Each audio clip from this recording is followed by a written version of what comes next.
মানুষের রক্ত কি নাপাক?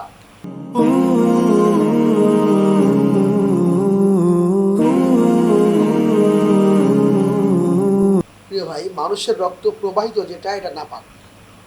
যদি আপনার আমার হাত পা কোথাও কেটে যায়, এখান থেকে যদি ব্লিডিং হয়, এই ব্লিডিং এর যে রক্ত, এই রক্তটা ধুয়ে ফেলতে হবে। শরীরে কোথাও লেগে থাকলে এবং কাপড়ে লেগে থাকলে এটা ধুয়ে ফেলতে হবে।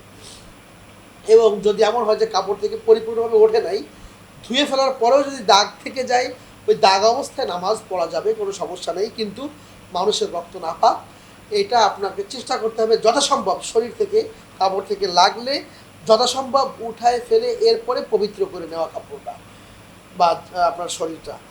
আর মানুষের শরীরে রক্ত আসলে সাধারণত কোনো অ্যাক্সিডেন্ট বা এই ধরনের কোনো কিছু না হলে তো আমাদের শরীরে রক্ত আসে না, বাইরে আসে না। এরকম যদি কিছু হয়, সেক্ষেত্রে আপনার প্রথম কাজ হচ্ছে আগে ওই জায়গাটার চিকিৎসা নেওয়া। এরপরে আপনি চিন্তা করবেন যে আপনার কোন জায়গায় রক্ত লেগেছে, কোন জায়গায় কী হয়েছে, এটা পরিষ্কার করা, এই জিনিসগুলো পরের পর নেক্সট স্টেপ। আগে আপনি চিকিৎসা নেবেন, এটা হচ্ছে আপনার প্রাণের দাবি, প্রথম পার্টের দাবি হচ্ছে এটা।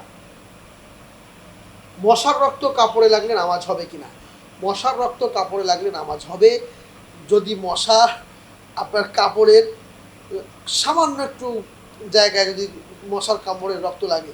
আর যদি আপনি এমন হয় যে আপনার কাপড়ের মশা পড়তেছে, আপনি মারতেছেন, আর রক্তে আপনার পুরো কাপড় নষ্ট হয়ে গেছে,